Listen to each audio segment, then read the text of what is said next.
Hay ciudades talladas en piedra rojiza, donde ya nadie vive.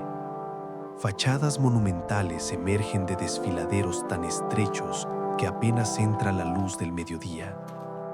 Tumbas vacías, altares abandonados, nombres borrados de mapas que alguna vez mostraron rutas comerciales cruzando desiertos, conectando imperios. Los viajeros llegan, caminan en silencio, toman fotografías, se preguntan quiénes construyeron aquello. Luego se van.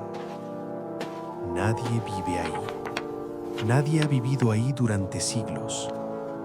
Hay algo en esas ruinas más allá de la antigüedad, algo más inquietante. La ausencia es demasiado completa, como si alguien hubiera decidido que ese pueblo no solo debía caer, debía ser olvidado. Y lo fue. Los profetas hablaron de ellos con tono extraño, no como hablaban de Babilonia, imperio brutal de ejércitos infinitos, no como mencionaban a Egipto, tierra de esclavitud.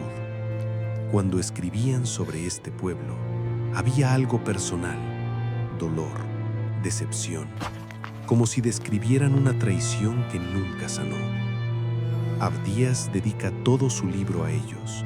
Isaías usa lenguaje casi apocalíptico al describir su destrucción. Jeremías se une, Ezequiel también.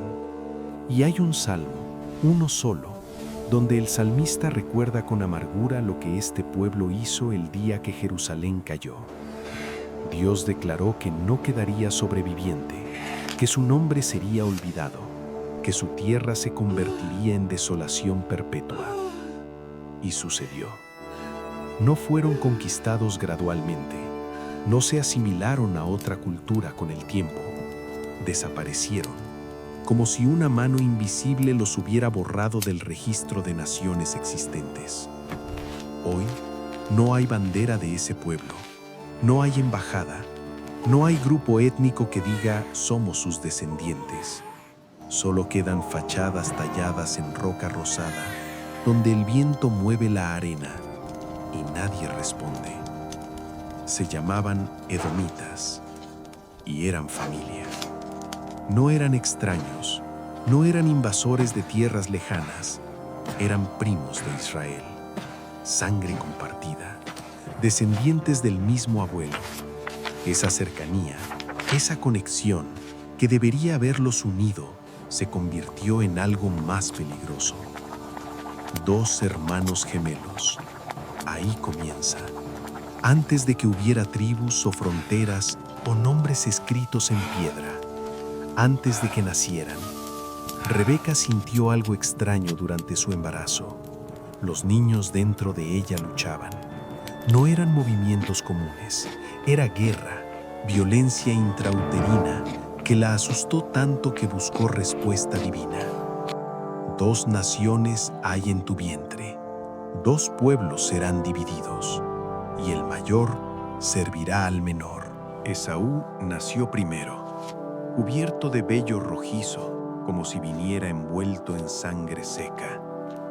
Jacob vino inmediatamente después, agarrando el talón de su hermano, como si desde el primer segundo estuviera intentando alcanzarlo, superarlo, desplazarlo. Esa imagen, esos dos cuerpos saliendo juntos pero en conflicto, crecieron diferentes.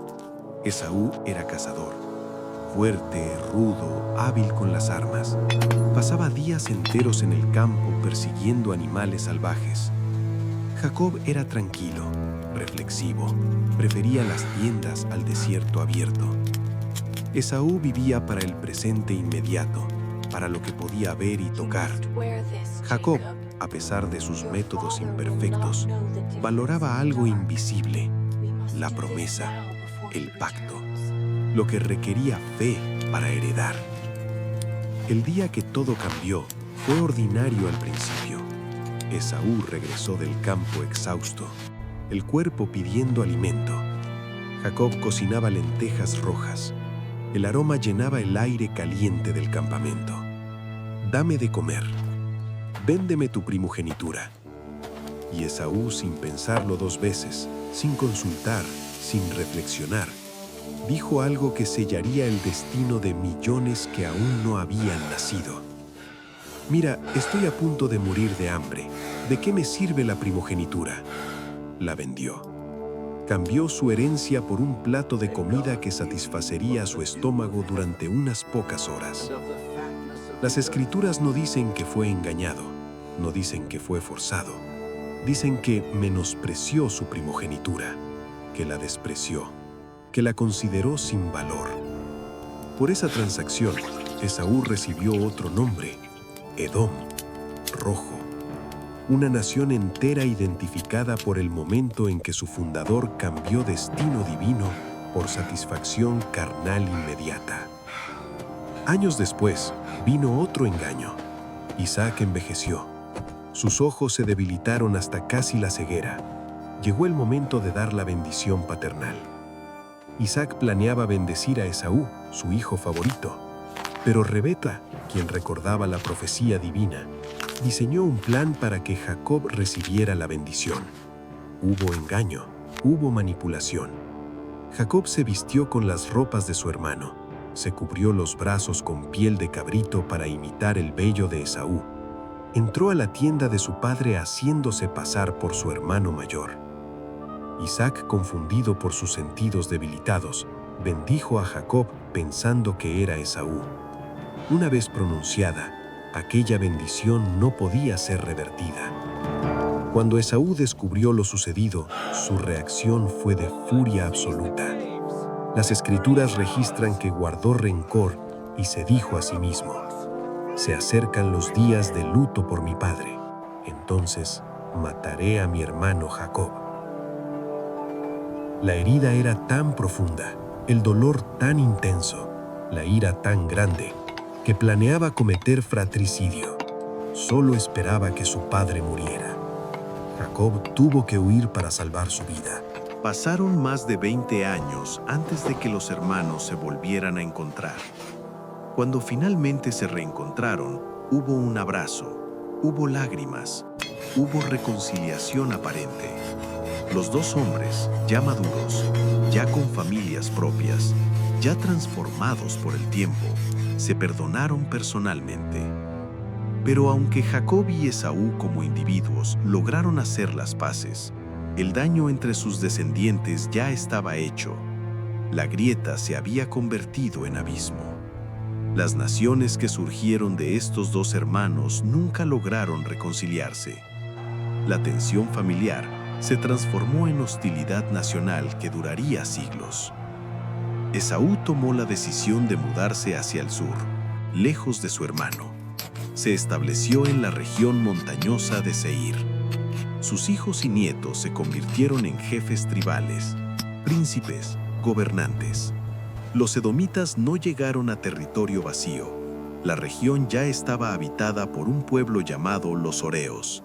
Pero los descendientes de Esaú, fuertes y determinados, desplazaron a los habitantes originales. La tierra que escogieron era estratégicamente impresionante. Rocosa, montañosa, elevada, difícil de acceder pero fácil de defender. Desde esas alturas podían ver a los enemigos venir desde lejos, vivir en una fortaleza natural. Los edomitas se volvieron conocidos como pueblo de montaña, orgulloso, independiente, feroz, difíciles de conquistar.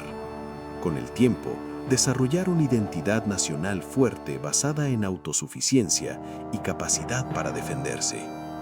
Había un patrón emergiendo: familia elegida, miembro que rechaza su primogenitura espiritual, se aleja físicamente del lugar de la promesa.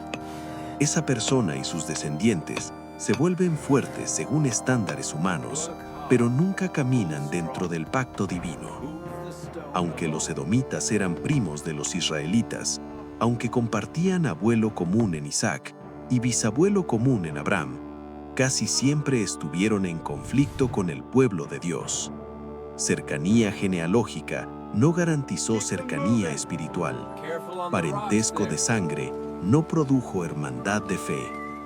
construyeron su nación en territorio diseñado para la defensa, montañas escarpadas elevándose como muros naturales, pasos estrechos donde un puñado de soldados podían detener un ejército, acantilados cayendo en vacíos tan profundos que ni siquiera los buitres descendían hasta el fondo. En esas montañas tallaron ciudades en la roca misma. No construyeron con piedras apiladas, esculpieron fachadas completas directamente en los desfiladeros, tumbas monumentales, templos, palacios, como si quisieran grabar su permanencia literalmente en la tierra.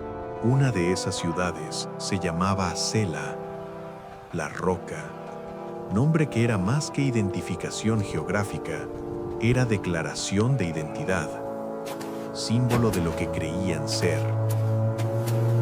Desde esas alturas, controlaban rutas comerciales vitales. Caravanas del sur cargadas de especias, incienso y mirra tenían que pasar por territorio edomita. Comerciantes transportando cobre de las minas cercanas pagaban tributo. Los edomitas no solo eran guerreros, eran empresarios de la geografía, cobraban por el paso, protegían a cambio de ganancia. Se enriquecieron simplemente por estar en el lugar correcto. Con esa riqueza vino algo más peligroso que la pobreza, la convicción de que ellos mismos eran la fuente de su prosperidad. Nunca tuvieron que depender de nadie, nunca necesitaron alianzas frágiles, nunca tuvieron que inclinarse ante imperios lejanos pidiendo protección. Estaban altos, estaban seguros, estaban solos. Y eso les gustaba. Pero había un pueblo que vivía cerca, muy cerca, demasiado cerca. Israel. Los descendientes de Jacob, los primos que compartían el mismo abuelo pero que habían recibido la promesa, que caminaban bajo pacto divino, que adoraban al Dios de Abraham, Isaac y Jacob, de manera que los edomitas no lo hacían. Entre estos dos pueblos, la tensión nunca desapareció. Cuando Israel salió de Egipto y caminó por el desierto rumbo a la tierra prometida, necesitaban pasar por territorio edomita. Era la ruta más directa. Moisés envió mensajeros al rey de Edom con mensaje que sonaba como súplica familiar. Así dice tu hermano Israel: conoces todas las dificultades que nos han sobrevenido. Permítenos pasar por tu tierra. No pasaremos por campos ni viñedos. Caminaremos solo por el camino real. La respuesta de Edom fue clara: no pasarás. Y no solo dijeron no, movilizaron su ejército hacia la frontera. Salieron con mucha gente y mano fuerte. Hicieron que Israel viera las tropas, que sintiera la amenaza, que entendiera que no eran bienvenidos. Israel tuvo que dar la vuelta, rodear todo el territorio edomita, alargar su travesía, caminar más días bajo el sol abrasador del desierto, todo porque su propio primo de sangre le cerró el paso. Eso no se olvida. Dios le había dado a Israel instrucción específica respecto a Edom. No los provocarás a guerra, no te daré de su tierra, ni aun lo que cubre la planta de un pie, porque yo he dado el monte de Seir por heredad a Esaú. Dios mismo reconocía que Edom tenía derecho a su territorio, que había herencia familiar, que no todo era para Israel. Había límites, había respeto ordenado divinamente. Pero ese respeto no fue recíproco. Pasaron los siglos, Israel se estableció en Canaán, se convirtió en reino bajo Saúl, luego David, luego Salomón. Durante ese tiempo, las relaciones con Edom fueron complejas. A veces había comercio, a veces guerra, a veces tributo, a veces rebelión. Pero lo que nunca hubo fue verdadera paz. David conquistó Edom y puso guarniciones militares allí. Su general Joab permaneció 6 meses en el territorio, masacrando a todo varón edomita que pudo encontrar. Brutal, sistemático, venganza acumulada de generaciones. Cuando Salomón reinó, Edom estuvo sometido, pero en el momento en que el reino de Israel se dividió, en el momento en que hubo debilidad, Edom se rebeló. recuperaron su independencia, y con esa independencia vino algo más oscuro: resentimiento consolidado, memoria de humillaciones, espera paciente de un momento para devolver el golpe. Y ese momento llegó. Pero antes, los profetas comenzaron a hablar, y lo que dijeron no fue esperanza, fue advertencia, sentencia pronunciada antes de cumplirse. Abdías fue el primero.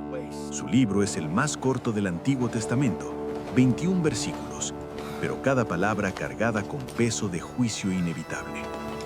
El Señor dijo sobre Edom: te he hecho pequeño entre las naciones, serás grandemente menospreciado.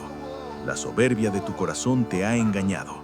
Tú que habitas en las hendiduras de las peñas, en tu altísima morada, que dices en tu corazón: ¿quién me derribará a tierra? Y luego vino la respuesta divina: aunque te eleves como águila, aunque entre las estrellas pongas tu nido, de allí te derribaré. El profeta no inventaba metáforas, describía exactamente lo que Edom creía de sí mismo. Vivían en montañas tan altas que se sentían intocables. Miraban hacia abajo a las naciones de las llanuras y pensaban: nosotros estamos por encima, nosotros estamos seguros, nadie puede alcanzarnos aquí. Orgullo geográficamente justificado. Pero seguía siendo orgullo.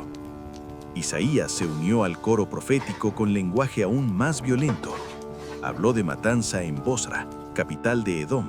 Describió espadas empapadas de sangre. Habló de un día de venganza del Señor. Cuando Isaías usó la palabra venganza, no era metáfora, era promesa. Jeremías también habló. Sus palabras contra Edom fueron largas, detalladas, específicas. Describió destrucción tan completa que los lugares quedarían desolados, que Edom se convertiría en objeto de horror, que quienes pasaran por allí silbarían de asombro ante la magnitud de la desolación. Ezequiel añadió su voz y mencionó algo que los otros profetas también tocaron, pero que él hizo explícito: extenderé mi venganza sobre Edom por mano de mi pueblo Israel. Por cuanto has tenido enemistad perpetua, actuaré contra ti conforme a tu ira y tu envidia. Enemistad perpetua. No fue conflicto momentáneo, no fue disputa territorial temporal, fue odio sostenido a través de generaciones, rencor transmitido de padres a hijos como herencia maldita. Y llegó el momento donde ese odio mostró su rostro más oscuro. 586 a.C. Jerusalén bajo asedio. Los babilonios rodeando la ciudad con maquinaria de guerra. Las murallas comenzando a ceder. Hambre dentro volviéndose insoportable. Madres sin nada que dar a sus hijos. Ancianos cayendo en las calles. Edom estaba cerca, observando. Cuando las murallas finalmente cayeron, cuando los soldados babilonios entraron, cuando comenzó la masacre, cuando el templo empezó a arder, cuando las familias fueron separadas y arrastradas hacia el cautiverio, Edom no solo observó, celebró. Las escrituras registran que gritaban a los invasores: arrasadla, arrasadla hasta los cimientos, animando la destrucción de su propio primo de sangre, aplaudiendo mientras Jerusalén ardía. Y no solo gritaron, actuaron, cortaron el camino a los que huían, entregaron sobrevivientes a los babilonios, saquearon lo que quedaba. Fue en ese momento, en ese día específico de traición absoluta, que el juicio divino contra Edom dejó de ser advertencia futura y se convirtió en sentencia sellada. El salmista, años después, escribió con amargura que atraviesa los siglos: acuérdate, oh Señor, contra los hijos de Edom del día de Jerusalén, cuando decían: arrasadla, arrasadla hasta los cimientos. Ese recuerdo no era nostalgia, era acusación documentada, evidencia presentada ante el tribunal divino, memoria de una herida que no cicatrizaría. Pero Edom, desde sus montañas, desde sus ciudades talladas en roca, desde su sensación de invulnerabilidad, no sintió miedo. Habían sobrevivido a David, se habían rebelado contra Salomón, habían resistido invasiones. Las montañas siempre los habían protegido. No entendieron que la altura física no protege contra el juicio divino. No comprendieron que las montañas pueden desmoronarse. No vieron que su orgullo era exactamente lo que los haría caer. La caída no vino inmediatamente. Después de que Jerusalén ardió, después de que Edom celebró, después de que traicionaron a sus propios primos de sangre, pasaron años, décadas. Y en ese tiempo, Edom siguió existiendo, siguió comerciando, siguió fortificándose, siguió mirando desde sus alturas hacia el mundo inferior, sintiéndose seguro. Pero algo había cambiado, algo invisible, pero irreversible. Los imperios comenzaron a moverse. Babilonia, que había destruido Jerusalén, eventualmente cayó ante los persas. Los persas dominaron la región durante generaciones. Bajo su dominio, Edom comenzó a perder territorio. No todo de una vez, poco a poco. Pueblos árabes del sur empezaron a presionar hacia el norte. Los nabateos, comerciantes nómadas que se volvieron sedentarios, comenzaron a ocupar las ciudades edomitas. Y Edom, el pueblo que había vivido en montañas inexpugnables, empezó a ser desplazado. No por un ejército masivo, no por una invasión apocalíptica.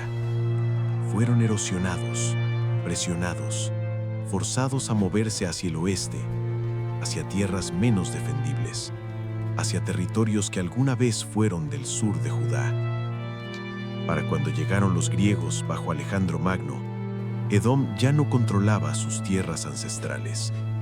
La región que alguna vez fue suya, ahora era habitada por otros. Las ciudades talladas en roca ahora tenían nuevos ocupantes.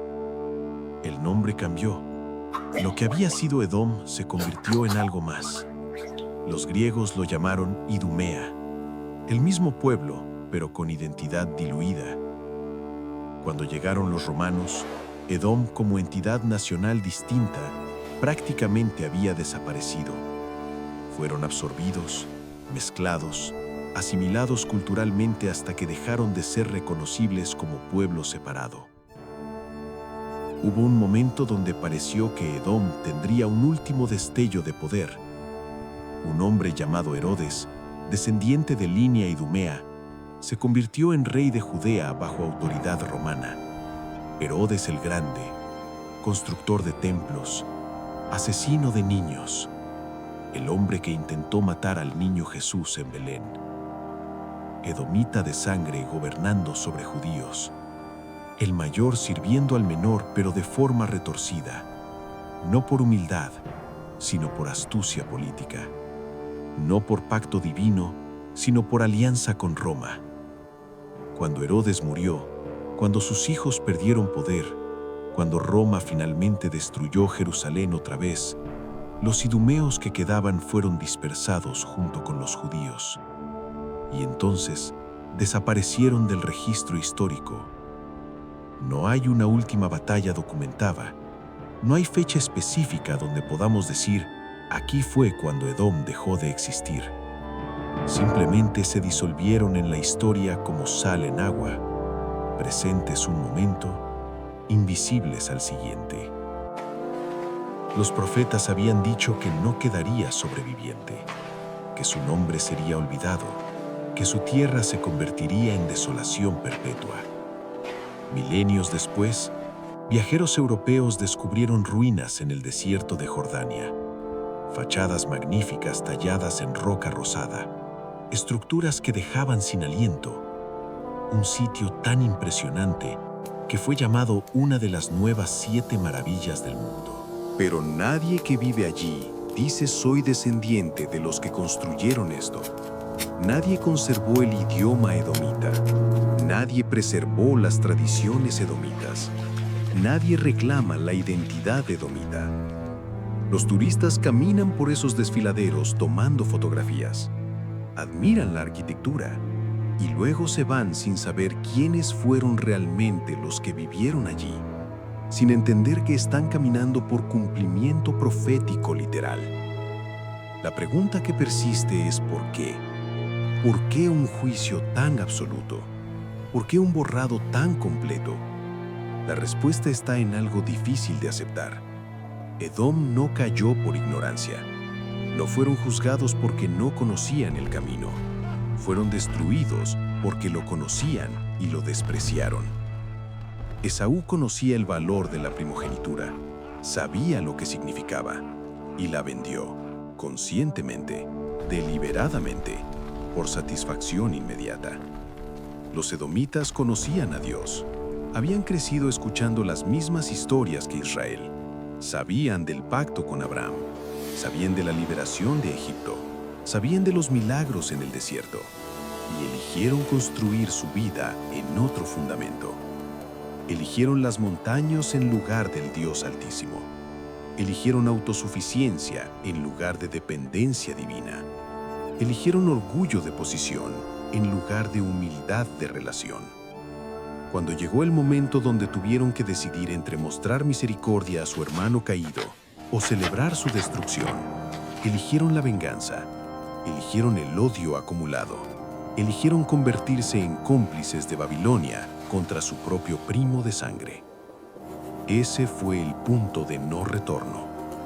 Hay algo en el corazón humano que Edom representa perfectamente: la capacidad de estar tan cerca de la verdad que puedes tocarla y aún así rechazarla.